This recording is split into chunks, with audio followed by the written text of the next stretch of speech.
I'm backing up my truck, I'm gonna hook it up, loading up my boat with all my gear. I've been working hard all week, trying to make ends meet, spending time wishing I was fishing.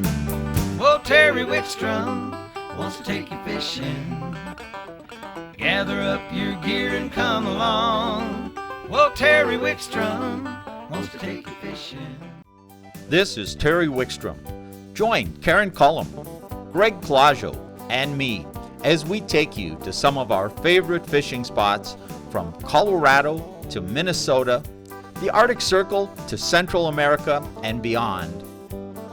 As we revisit episodes of Mountain States Fishing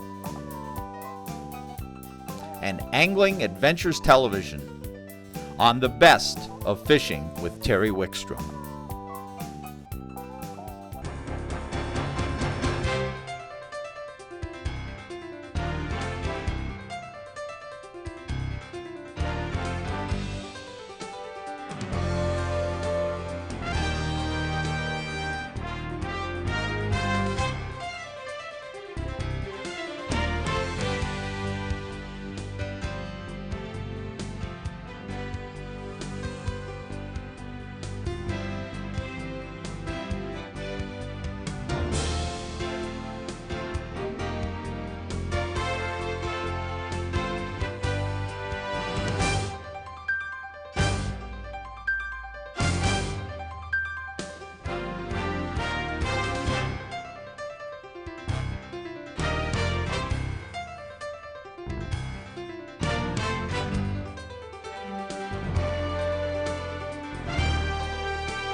Hey, we're out here today. We're just outside.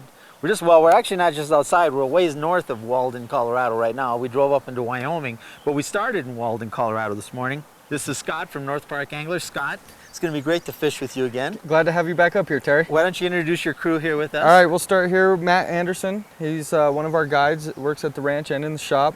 Paul Schleppe, another one of our guides. And a new addition to our team this year, Drew Davis from Fort Collins, another guide and works at the ranch and the fly shop. And we'll all be fishing together today. Yeah, and they're going to take some time. Now, some of these guys are going to have to row and run camera boats and things like that, so they might not get to do as much fishing as they like. But, you know, when we left, we're going to float the North Platte River from the 6 mile gap campground put in north of the state line, 6 miles, down to Prospect Creek. And right now, and that's all wilderness. All wilderness. It's really, you're not even allowed to put any kind of mechanized, like wheeled, they're going to see us carrying the boats down. Yeah, we have to carry the boats a third of a mile down to the river. Because it's wilderness. And now where we take them out, we're through the wilderness, so we can actually drive the truck down to we'll be on BLM, so we'll be able to, BLM access, so we'll be able to pull right up to the river and pull the boats out. Now this is an 8-mile float, so you can do it in one day in true wilderness. The only other way to get in here is going to be to hike in or hike along the river. So this is going to be remote. Chances are we'll see very few other people, if any, on this trip. Yeah, I think we're going to probably end up beating the bank with big streamers, big gaudy looking. This is going to be nothing delicate about what we do today because the water's a little off color and it's flowing pretty hard. And your arm's going to get tired from cranking to the bank. And it's like bass fishing with a fly rod. You take those big streamers, you just strip them back, and they don't have much time to see them in that off-colored water. They see something big and flashy. I expect to catch more browns or rainbows. Yeah, the browns are going to be a lot more aggressive. If we see some fish today, they'll definitely probably be browns. And I think one of the things you really want to emphasize that this is a float that's open to the public that anybody can do, but it's not an easy one to get set up for. It takes a lot of equipment and special preparation to get the boats down, to get them back up after we get to the takeout, and to understand this is a technical river. It's probably not one you should float by yourself the first time. No, you definitely need to go with somebody before you do it. This float is a logistical nightmare. From the put-in, the takeout, the whole row all the way down. You definitely need to do it with somebody, or at least, you know, hike it and scout it before you even think about putting a boat in it. And the best way is to hire a guide like you guys. Float it once, and then you'll know it. You can float it yourself. Guys, let's get in the boat in the water and go see if we can go catch some Sounds great. fish. Let's go catch some fish. Here we are, heading out on the North Platte. 6 mile put in. You know, it's really nice on these guided trips and float trips because you get treated like royalty. They walk the boat out, they get you in it, they fix up your fly rod. I may never quit doing television so I don't ever have to not take guided trips. You know, especially the first time you take a trip like this, you need to take a trip like this with a guide, especially on a river like this, until you learn the river, even if you have your own boat.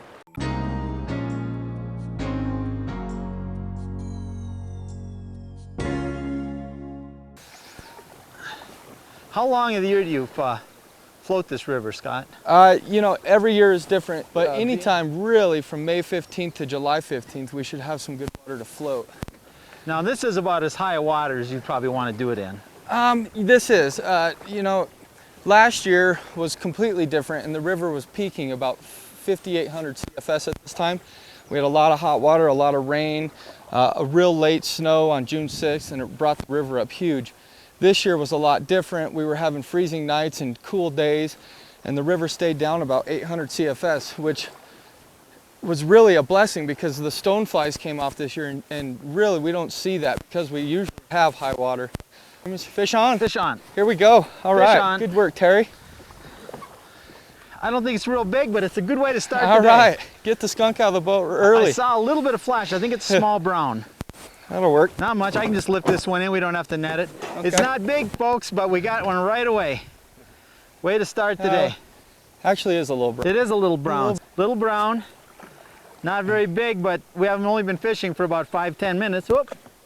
And there he goes. He's back in the water and I'm back fishing. You know, it's really cool to see these little fish too, Terry, because we haven't stocked this river, this Wyoming section, since 1979. So all these fish are wild. They're all pretty wild. And in Colorado, they quit stocking in '91, and this has become a really good wild trout fishery. Well, and to see the different year classes in here like that, what are the bigger browns you've seen come out of here? You know, the average fish we catch in here is anywhere from 15 to 18, but we see a lot of 20 to 24 And then to see a little browns. 6-incher like that is just great, because you know in a couple years. The river's healthy and doing well. Yes, sir.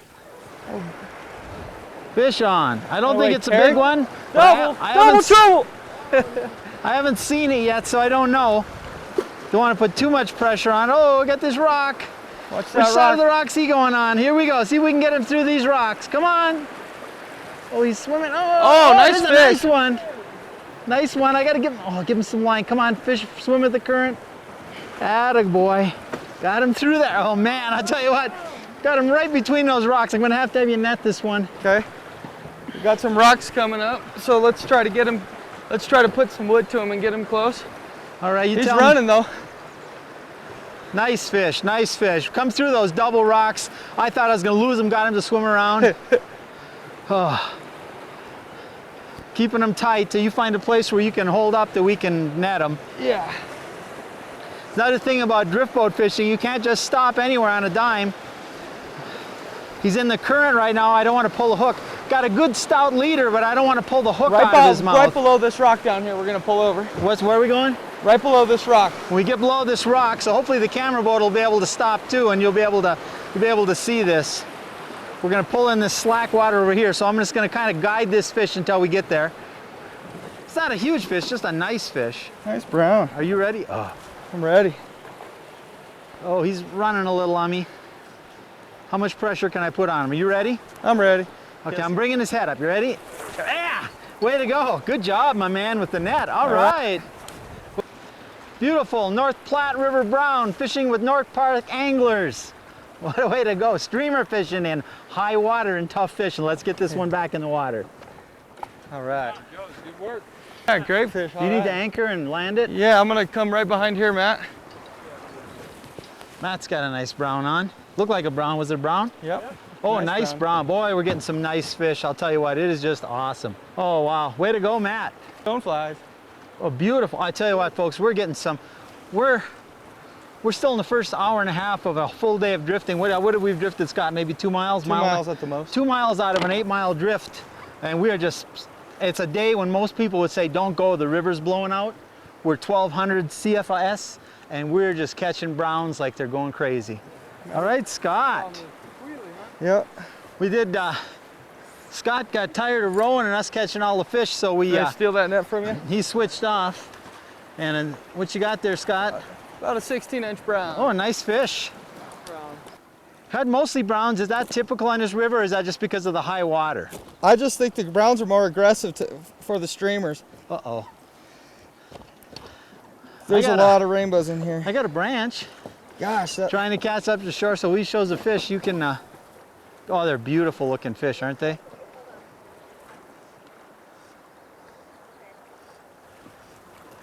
thanks, buddy.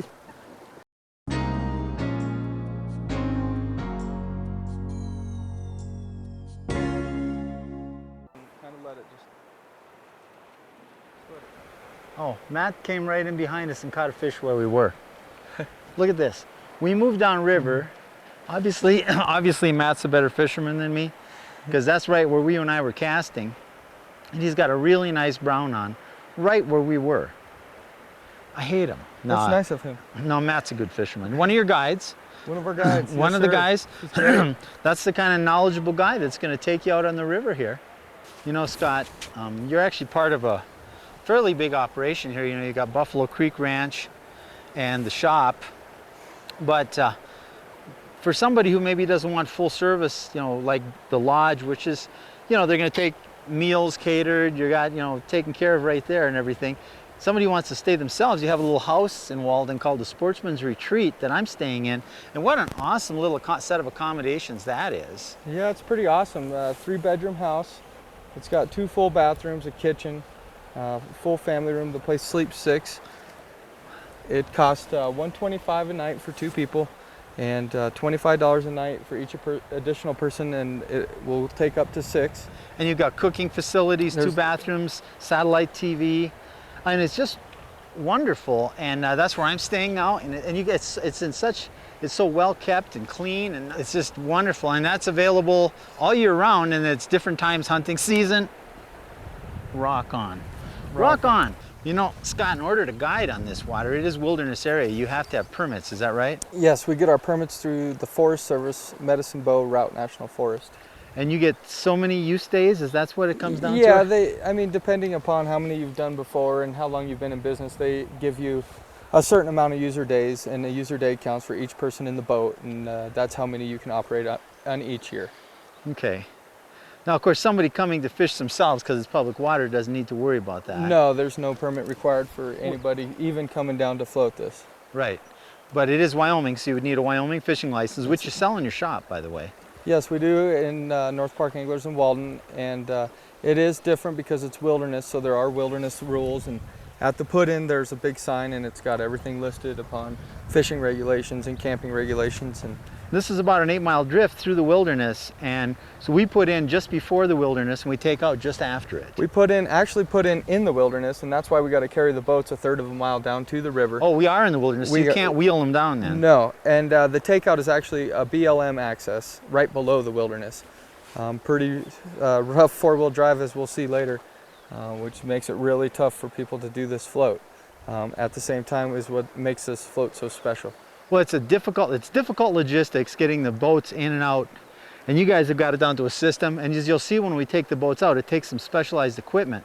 Now to guide here, you have to have special permits and use days, as Scott was saying, and what I'm going to say, now the water's fairly high. We're around about, what, 13 CFM today? 1,300 CFS, cubic feet per CFS second. rather, I mean. And when you called me, we were down at about 8 or 9. We thought it'd be lower than this, so we're fishing different. We thought we'd be casting dry stoneflies. We're throwing pretty heavy weighted streamers, and we're fishing for, you know, just something visible because of the high water. We're still catching fish. If you're going to do this yourself, it can be some tricky water. I think any water, though, it's good advice the first time you float anything. If you can take even if you own your own boat, if you can take the first trip with a guide, there's no surprises. Definitely, and you know, especially in a canyon like this, you're so far away from any cell phone access, any roads, any people, that you know, you could really get yourself in a world of trouble. So it's great, you know, to go with somebody who does this for a living and is in here all the time and learn it, and then, you know, take the opportunity to do it on your own. All right, hold on, boys.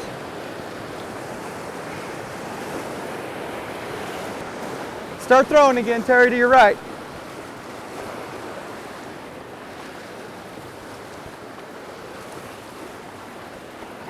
Rainbow, big rainbow. Oh, rainbow. First big rainbow of the day. All right, Matt.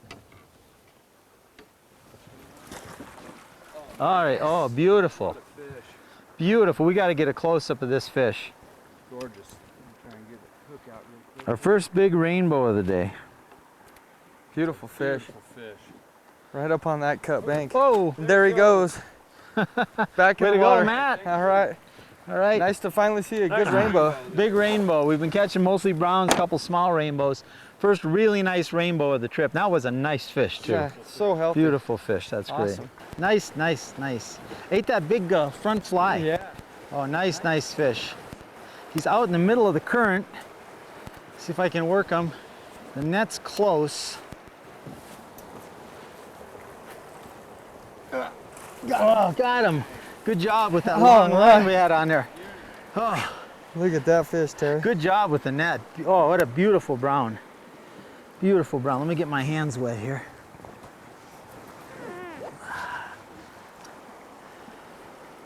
Another beautiful Platte River brown. North Platte with the North Park anglers. Beautiful, beautiful colors on that brown. What a day. I don't even know how many we've caught. I'm starting to get jaded. It's been one right after another, and every one of them is great. Thank you, Mr. Brown. Thank you. Thank you, All sir. right. Good Thank job. you, Scott, Awesome. for putting me on the fish. Thank you.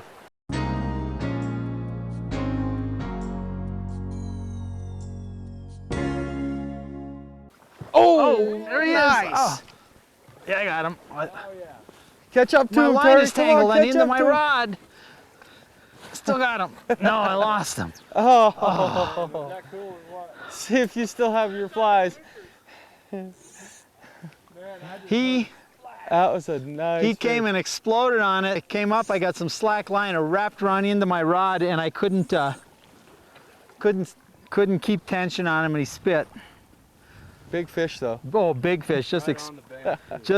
right on the bank and just exploded on the flies. I'm good. Didn't break off, just he had it in his mouth, and I never got a hook set in him. Oh, that'll get your heart going. So what is this now? Later in the year, this water is going to come down. So will you still float fish it, or will you just We'll float there? it down to about 300 CFS, and then from there out, we just wade fish the river. Do you float it to get to those places, though? Yeah, I mean, there's a lot of times where we have to get out and walk the boat through a flat section where it's But real the boat then becomes more transportation. transportation, you and don't we do a lot fish more out wade of it. fishing. Yeah. So you fish this river the whole season. Yes. And you know, different types of fishing, you could plan depending on when you come for the type of trip you want. We're here in early summer when the water is running pretty high, and it could even be unfishable, but it's running 13 CFS, and it's very, as you see today, very fishable. But if you want to wait till it's much milder, you can still do a drift trip. And even later on in the year, if you really want to get in probably some great dry fly action, I'll bet, huh? Yeah. Some So good late dry July fly and action, August and is just awesome. come out and use the boat to get you to spots, and then just wade and fish those spots. You can wet wade, you can wader wade, whatever you want. We'll ride them through this rapids and see if we can net them. You got him close? Yeah. Net's right here. Hold on.